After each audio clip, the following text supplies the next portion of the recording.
विचारलं, सभा तरंग म्हटलं, किती झालं होतं विचारलं.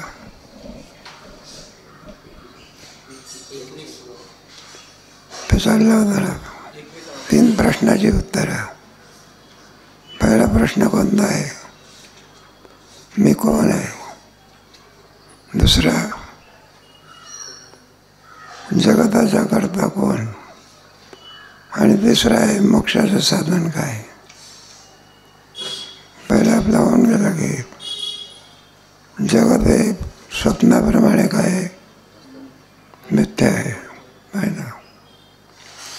मग त्याच्यावरती बरेचसे 20-25 पॅरेग्राफ दिले आणि ठरवलं नाही काय, जागृती सुद्धा स्वप्नाप्रमाणे काय मिथ्या आहे. पुढे 3 प्रश्न मग, मी कोण आहे याचं उत्तर पुढे. काय ना कोटपर्यंत पहिला दिवस आहे. पहिला दिवस आहे ना, तरी 3 जरी आले तरी पाठ सुरू करायचा आपल्याला. मग मी देह आहो का देहाहून भिन्न आहो.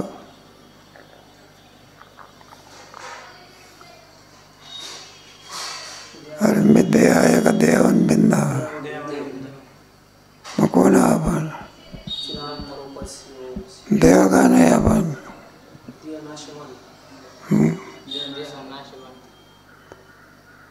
जर मोठ्याने बोललं पाहिजे.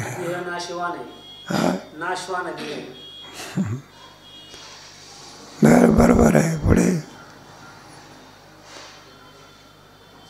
पुढे वाटलं,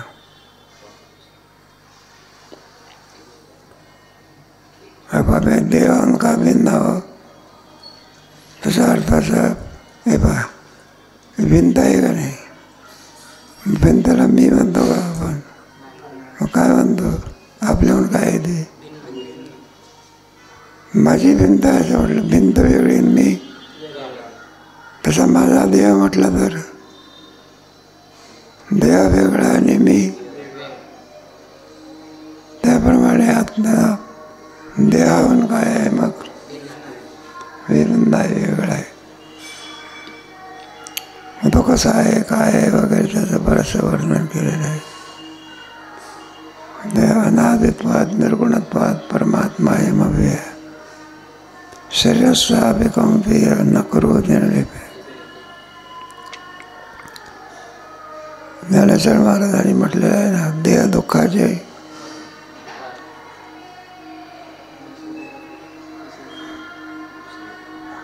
देह दुःखाचे कोठार. देह पुढे गाता येत आहे म्हणा. ते आम्हाला का नाट झाले नाही वाटते.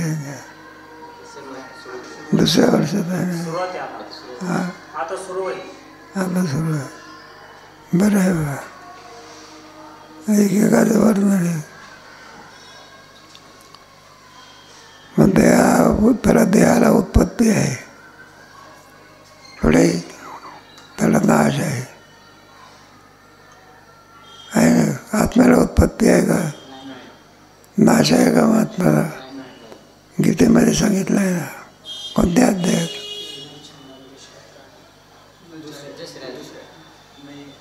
न जायते म्रियते.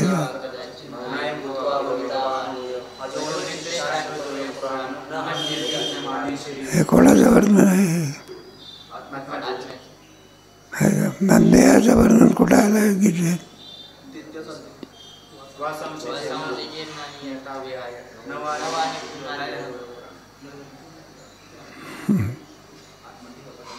जाऊ द्या. देहाचं सुद्धा वर्णन आहे. आम्ही देह नसून कोण आहो. आत्मा आहे. त्याचे ते पहिले होऊन गेले. 3 प्रश्न विचारले होते ना, त्याचं उत्तर आहे.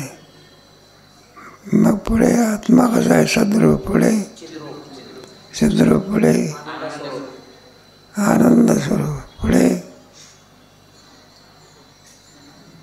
ब्रह्मरूप आहे. काय सद्रूप पुढे चिद्रूप पुढे आणि पुढे ब्रह्मरूप आहे. मग सतचा विचार आत्मा सद्रूप कसा आहे? मग सत कोणाला म्हणतात?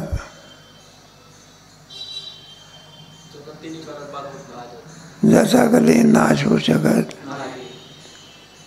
ज्याचा बाद होऊ शकत नाही, त्याचा अभाव होऊ शकत नाही, अखंड असणारं जे तत्व, त्याला सतच म्हणता. याचा विचार गीतेच्या 8व्या अध्यायामध्ये त्याच्यामध्ये 5-6 प्रश्नाचा विचार करा. किं तद ब्रह्मा, किं कर्म पुरुषोत, आदिभूतं किं, आदिदैवं किं उच्यते, आदियज्ञ कथम गोत्र. ब्रह्म म्हणजे काय, अध्यात्म म्हणजे काय, कर्म म्हणजे काय, अधिभूत म्हणजे काय, आदिदैव म्हणजे काय आणि आदिदैव आणि आदियज्ञ. त्याच्यात ब्रह्माचा विचार आला म्हणजे आत्म्याचा विचार. कोणाचा? आत्म्याचा. किंतत ब्रह्म. कर्माचा विचार आलेला आहे. त्याचप्रमाणे शरीराचा विचार आलेला आहे.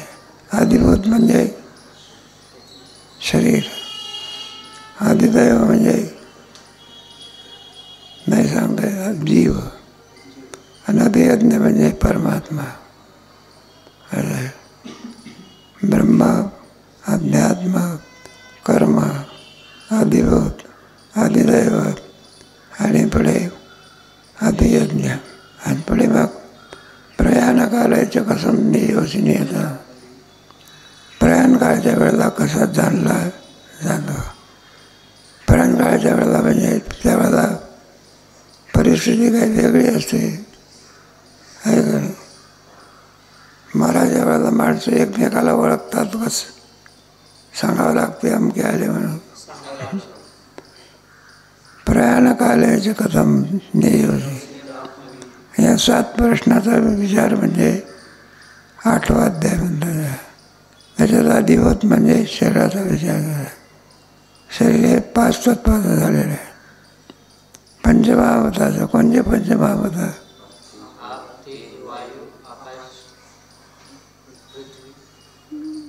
कोणते पंचमहाभूत म्हटलं? बरं आहे का नाही. भाषाचं झालं आहे. पुन्हा त्याच्या नाही सांग गीतेमध्ये नाही, नाटामध्ये चांगला त्याचा विचार आहे. शरीर दुःखाचे कोठार, शरीर दुर्गंधीचे, नाही अपवित्र.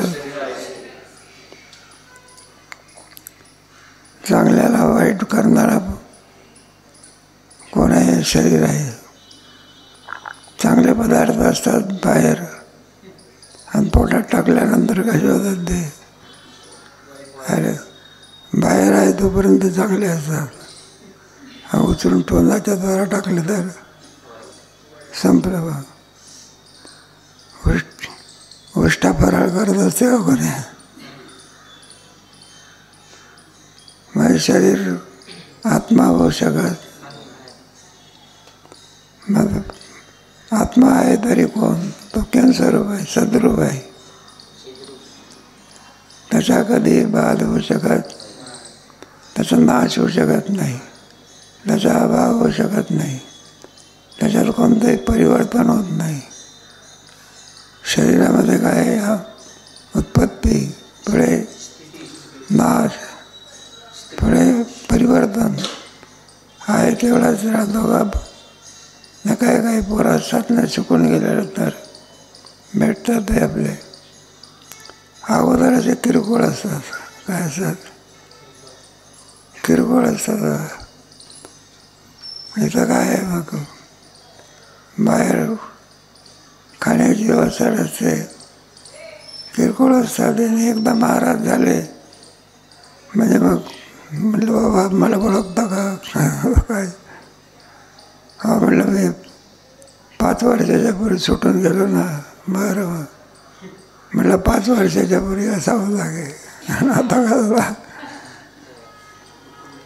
शरीरामध्ये काय परिवर्तन आहे. सारखा राहते का मग? त्याला 3 अवस्था आहेत. बालपण, पुढे आणि पुढे बाळपण गेले, तरुणपणी, वृद्धपणी, असा आत्मा होईल का? म्हणून सद्रूप आत्मा आपला शरीर नाही. आत्मा कसा आहे? सद्रूप आहे. एक एक वर्ण झालेलं.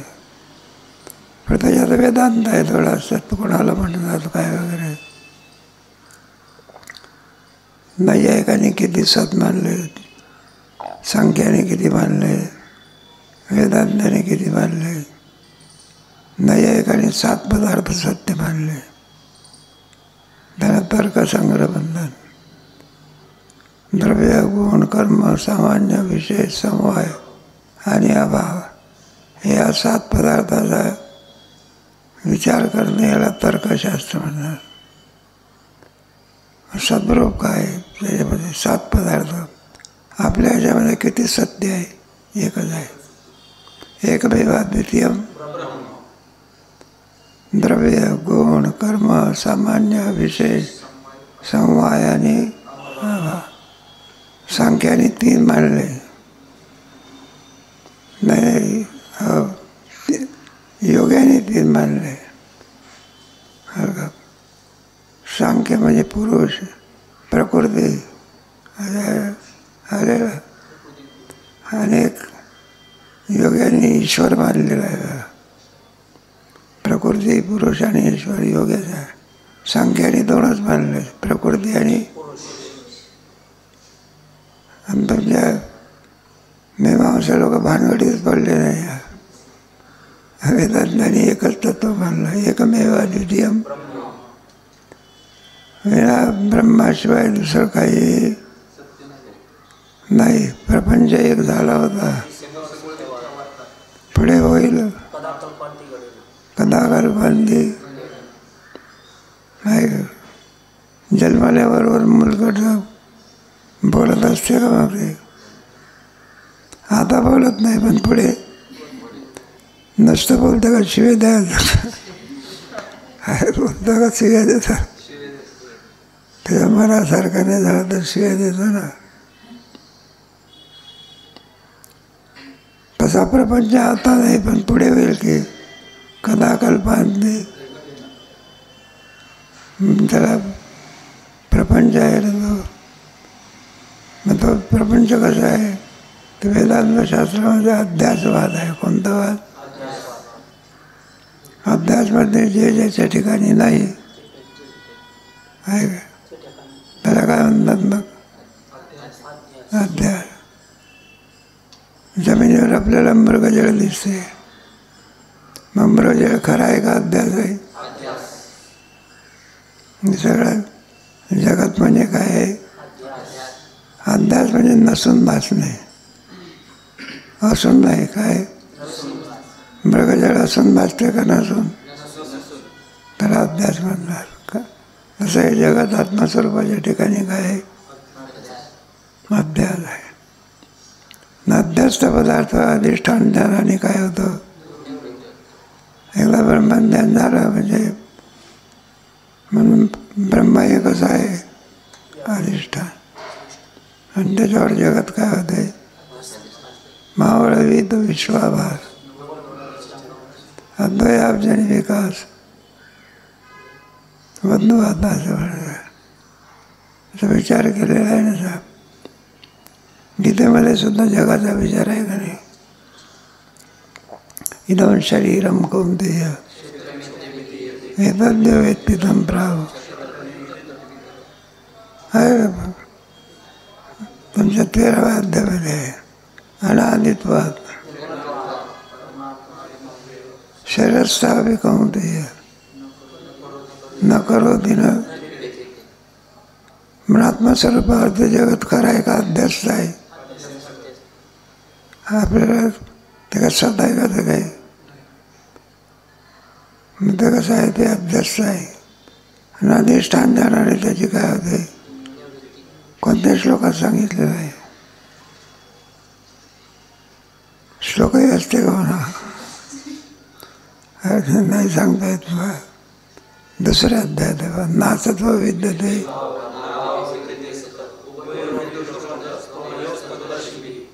हे कोणाला कळते तत्व येत त्याला. मग शरीर आत्मस्वरूप अर्थे त्याचा अध्यास होत असतो. कशाचा? शरीराचा. आणि अध्यासचा हा पदार्थ का नसून भासतो का नसून भासतो, पण तो अधिष्ठानाची व्याप्ती त्याच्यात असते अध्यस्त पदार्थामध्ये. तर जाऊ द्या, जगत विचार म्हणतात. कोणता विचार? गीतेमध्ये ठिकठिकाणी गीता जगताचा विचार आहे. पंचदशीमध्ये सुद्धा आलेला आहे. म्हणजे जगत दिसतं ना आपल्याला थोडा. जग म्हणजे उत्पत्ती आणि कालांतराने नाश पाहत आहे तसंच राहते का त्याच्यात सगळं? मग जगत केवढं आहे आपल्याला दिसते एवढंच आहे का ते? मग केवढं आहे ते? त्याच्यात 7 वरचे लोक आहे, खालचे किती आहे? आपला कोणता लोक आहे? मृत्यूलोक का म्हणतात त्याला? प्रत्येक पदार्थाच्या पाठीमागे काय लागलेलं आहे का? जाऊ द्या, जगात विचार असतो ना. त्या कशा करता चाललेलं आहे तुमच्या ह्याच्यामध्ये सांगण्याचं कारण काय? सतचा विचार चाललेला आहे. आत्मा किम स्वरूप आहे, सद्रूप आहे. सत कोणालाही म्हटलं तर जमत नसतं. मग ते लक्षणात बसलं पाहिजे. कशात बसलं पाहिजे? लक्षणात बसत नसेल तर मग त्याला सत म्हणता येत नाही. आत्मा कसा आहे? सद्रूप आहे. पुढे आणखी कसा आहे? तो चिद्रूप आहे. एक एक पुढे क्रमाक्रमाने त्याचं काय आलेलं आहे? मग आत्मा आहे, सद्रूप आहे, पण तो जड स्वरूप आहे का चेतन स्वरूप आहे? जड समजतं नाही काय? हे काम कसे आहे? सगळे जड आहे ते सगळे. एखादा दगड काय आहे? एवढा मोठा दगड. आणि मुंगी कोण? जड का नाही? ती जीव आहे ना. ती साखरेचा दाणा असला ती बरोबर जाते तिथे. तिचे पाय केवढे आहे? माणसाच्या दाढीच्या मिशी एवढे का? केवढे आहे पाय? बरोबर जाते वाजे. असं करत होते ते मागे परत. 10-5 जरी मुंग्या असल्या एकीकडे एकीकडे असे जाते का? कशा जाते? सरळ बरं का? शिस्तीत जाते बरोबर. माणसाने घेण्याचा मुंगीपासूनचा गुण आहे बघा. शिस्तीत कसं चालायचं कोणापासून शिकायचं? पण तो जीव आहे. तो काय आहे? तो आणि दगड काय आहे? जड स्वरूप आहे. तसा आत्मा जड स्वरूप आहे का जीव स्वरूप आहे? का? मग तो काय जड आहे का? चेतन स्वरूप आहे. तो काय म्हणतो हे सगळं चाललं. तो चिद्रूप आहे म्हणतो सगळा व्यवहार चालतो. हे चित्त वर्णन गीतेमध्ये केलेलं आहे बा. यथा प्रकाशिते का कृष्णम लोकमिमं ब्रवी क्षेत्रम क्षेत्री तथा कृष्ण प्रकाशयति तत्परम. या संपूर्ण जगताचं कोण प्रकाशन करतो? सूर्याचंही प्रकाशन कोण करतं? हे बघ, सूर्य कसा आहे? प्रकाश स्वरूप आहे. हे कोणामुळे कळालं? आत्म्यामुळे कळालं. याला कोणता विचार म्हणतात? चित्तचा विचार. आणि पुढे कोणता विचार आहे? मग आनंद स्वरूपाचा विचार. आत्मा आनंद स्वरूप आहे, विषयात आनंद नाही. कशावर नाही? तुम्हाला प्रश्न मिळाले का विचारसागराचे पेपर? तपासायचे जेवणाचा सांगा की तुम्ही आता तुम्ही झालं ना आत्मा आनंद रूप कसा आहे म्हणून. विषयाची प्राप्ती आणि विषयाची प्राप्ती आपल्या इच्छित विषयाची प्राप्ती झाल्यानंतर अंतःकरण स्थिर होते आणि त्या स्थिर अंतःकरणामध्ये आनंदाचे भान होते. म्हणून तो आनंद आत्म्याचा आहे, परंतु तो विषयाचा वाटतो. विषयाचा का मानता आपण? विषयाचा वृत्ती चंचल असल्यामुळे तो आनंद आत्म्याचा आहे की विषयाचा आहे, आणि ती युगपत घडत असल्यामुळं तो निश्चित करू शकत नाही की हा आनंद आत्म्याचा आहे, तो विषयाचा समजतो. आणि जर तो आनंद विषयाचा असेल तर तो नित्य असायला पाहिजे, तो नित्य नसतो. त्याला दृष्टांत कोणता दिला?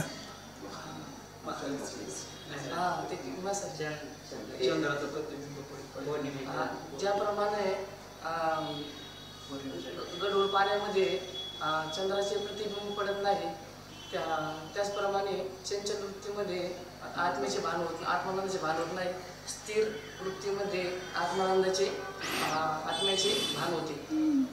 दृष्टांत कुत्र्याचा ज्याप्रमाणे एखादा कुत्र एखादा हाड चढत असेल तर ते हाड चढत असताना ते हाड आहे, हाडातून रक्त येत असं तर कुत्रा समजतो, परंतु ते हाडाचं रक्त नसून त्याच्या दाढीचं आहे. कुत्र्याला काय वाटतं आनंद कुठे आहे? हाडात आहे. मग आपण जरी घ्यायला गेलं तरी ते काय करीत नाही, सोडत नाही. मग आता हाडामध्ये कुठे रक्त आहे का? पण त्याचा भ्रम होता. मग रक्त कुठं आहे? भ्रम कुठं झाला? आता तो हाड काय? तसा आपल्याप्रमाणे आहे. आपल्यालाही भ्रम झालेला आहे. आपल्याला आनंद कुठे वाटतो? सोडत असतो का आपण? वाढा वाढा, डायबेटीस झाला तरी सुद्धा का श्रीखंड काय करा वाढाच. आता त्याच्यात काय करे? कारण त्याला गोडी कुठे वाटते? ती गोडी त्याची आहे का? मग सोडत नाही ना तो. वास्तविक तो आनंद विषयाचा नसून कोणाचा आहे? आत्म्याचा आहे. तसा भ्रम. म्हणून आत्माच किम स्वरूप आहे, मग ब्रह्मरूप आहे.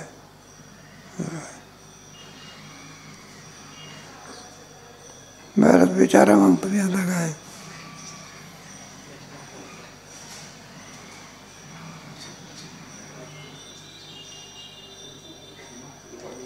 मागच्या झालेला प्रश्न कोणताही विचारा.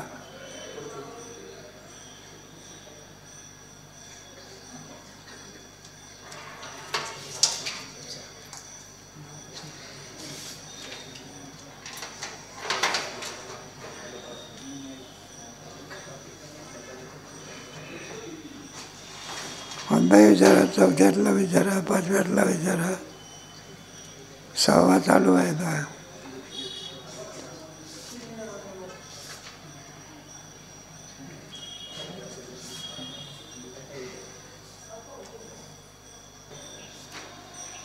अजातवाद, दृष्टी सृष्टी, सृष्टी दृष्टी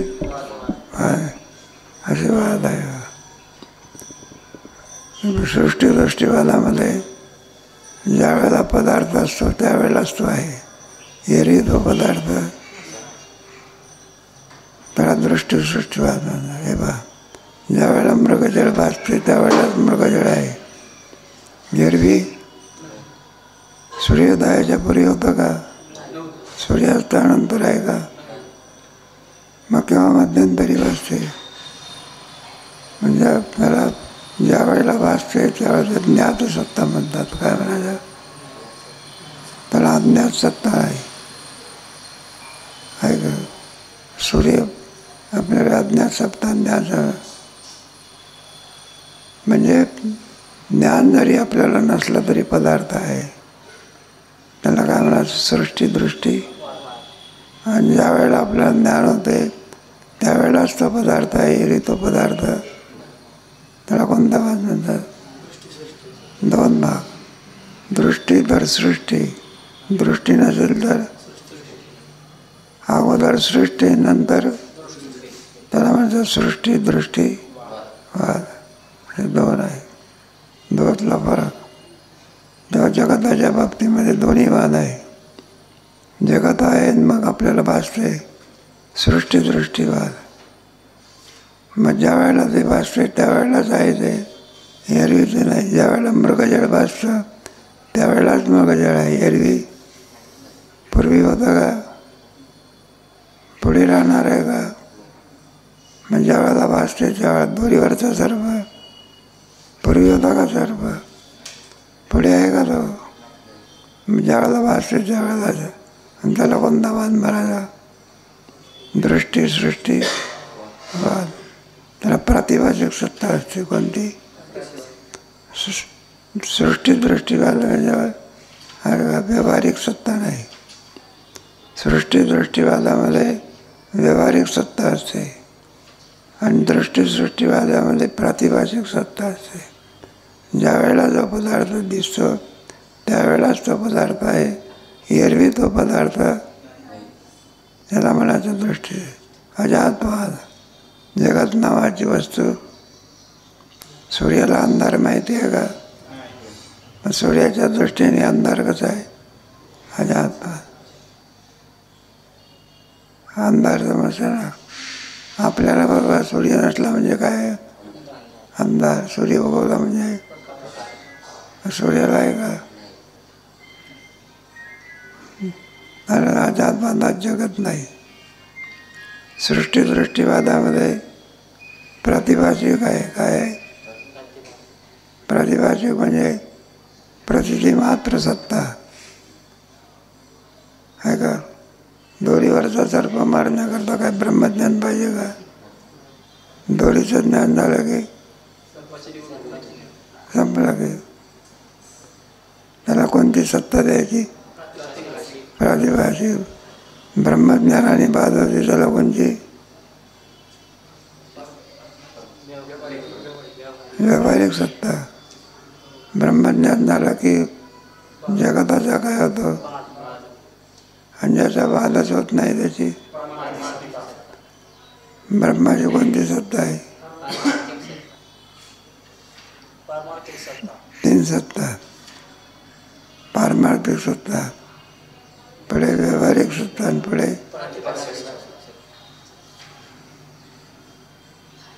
ब्रह्मज्ञानापासून ज्याचा बाध होतो कोणती सत्ता? ब्रह्मज्ञानाने आणि बाधच होत नाही. ब्रह्माची कोणती सत्ता आहे का? मृगजळाची कोणती सत्ता? आणि जगताची तीन सत्ता म्हणल्या वेदांताने.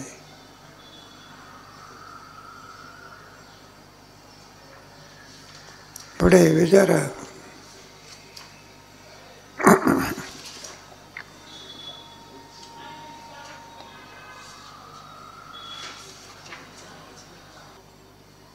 संसार धर्म. संसार धर्म कोणते? संसार धर्म प्रश्न विचारला होता ना. संसार बुद्धीचे आहेत की आपलं काय आत्म्याचे आत्म्याच्या ठिकाणी संसार धर्म कुठे आहे? आत्मा करता नाही, आत्मा काही नाही. सगळे संसार धर्म कोणाचे? उपाधीचे. कोणाचे आहे? आत्मा त्याच्याहून काय आहे का? हे सगळे संसार. मी करता आहे, मी कोण आहे? मी जन्मणार आहे, मी कोण आहे? मरणार आहे. सगळे कोणते धर्म आहे? मी सुखी आहे, मी काय आहे? हे सगळे संसार धर्म कोणाचे आहे? यालाच संसार धर्म म्हणा. काय म्हणायचे? आणि आत्मस्वरूपाच्या ठिकाणी आत्मा करता नाही, आत्मा सुखी नाही, आत्मा काय नाही. आत्मा जन्मत नाही, आत्मा काय होत नाही. आत्म्याच्या ठिकाणी संसार धर्म नाही. त्याला शोक निवृत्ती म्हणतात. काय म्हणायचं? हे सगळे धर्म कोणाचे? उपाधीचे धर्म आहे. हा सगळा संसार संसार म्हणजे काय? मी जन्माला येतो, मी काय होतो? मी काळा आहे, मी कोण आहे? मी लहान आहे, पुढे मी म्हातारा आहे. हे सगळे कोणाचे धर्म आहे? मी सुखी आहे, मी काय आहे? मग सगळे धर्म कोणाचे आहे? उपाधीचे आहे. आत्म्याच्या ठिकाणी कोणत्याही प्रकारे गुळाचा कडा असतो का नाही, रंगाने लाल दिसतो, पुन्हा आणखी तो मोठा जात असतो, लहान असतो. हे सगळे धर्म कोणाचे आहे? गोडीच्या ठिकाणी धर्म आहे का? गोडी कुठं पांढरी लाल असते का? मग कशी असते ती? वजनदार असते का गोडी? हे कोणाचे धर्म आहे? सगळे गुळाचे. गोडीचे कोणतेच काय नाही. असं आत्म्याच्या ठिकाणी कोणताही संसार धर्म नाही. पुढे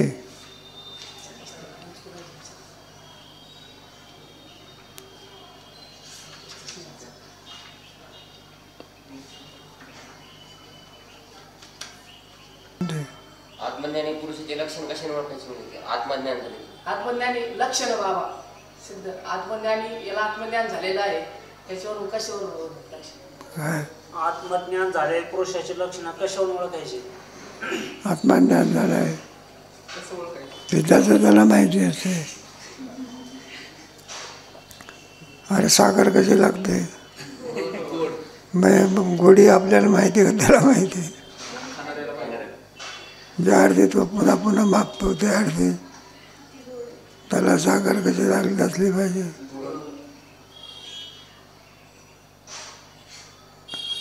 पण तो कितीच लक्षण आहे ना. कोणत्या अध्यायात लक्षण आहे? प्रज्ञस्य का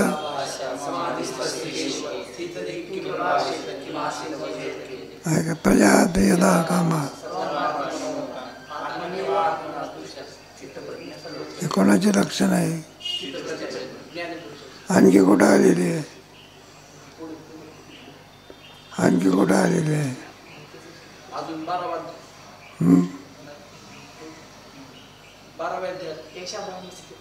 भक्ताचे लक्षण बरोबर आहे की? ते बरोबर आहे. आणखी कुठं आलेली आहे?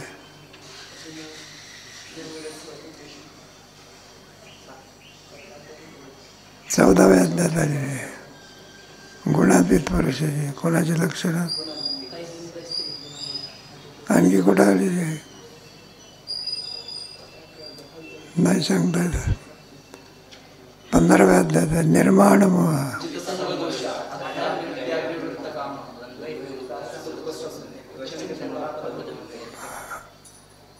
सगळे कोणाचे जीवनमुक्त पुरुषाची काय आहे?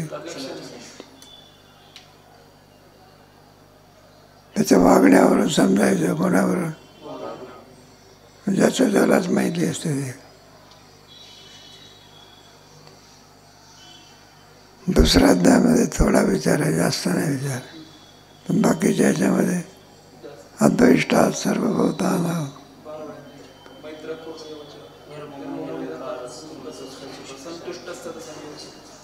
कोणाचे लक्षण आहे?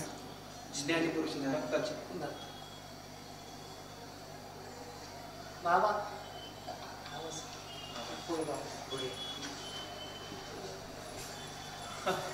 जीवनमुक्तीची के ज्ञानाने ज्ञान झाल्यानंतर तो माणूस जीवनमुक्ती त्याला प्राप्त होती.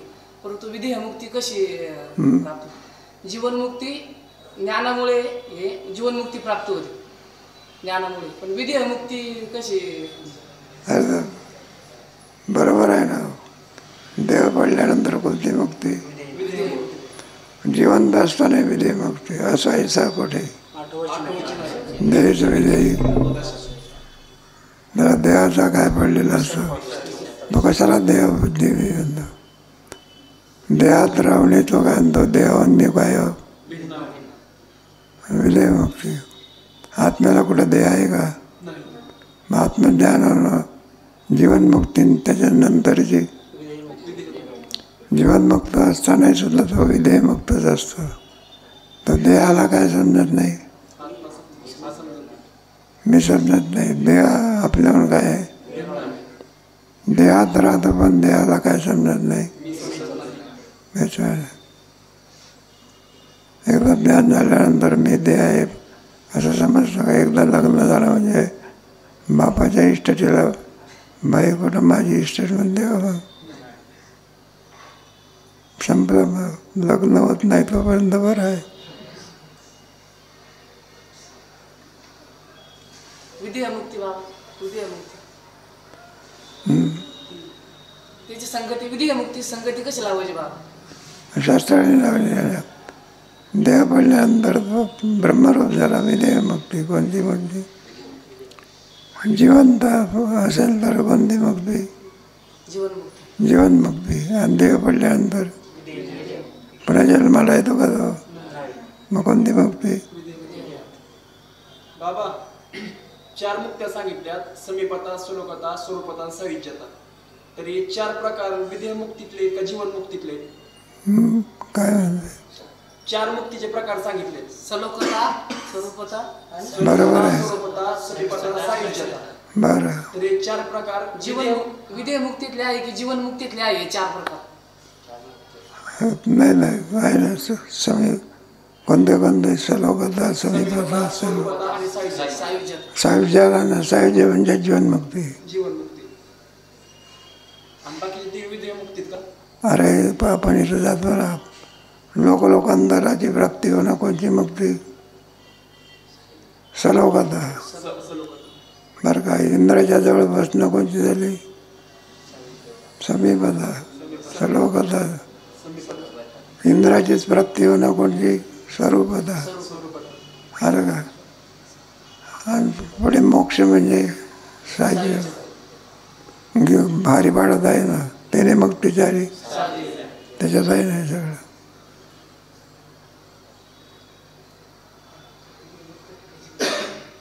हरिपाडाचारी मुक्ती आहे ना.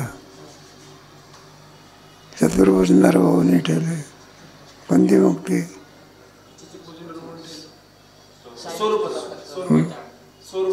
स्वरूपता. बरोबर आहे. वैकुंठ भवानी घर केलंय. तुम्ही सांगा ना काहीतरी.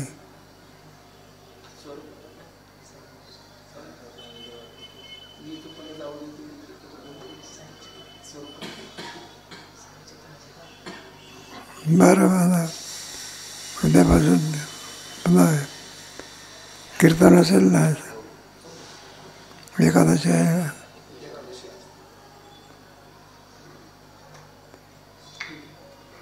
श्री गुरु चरण सरोज रज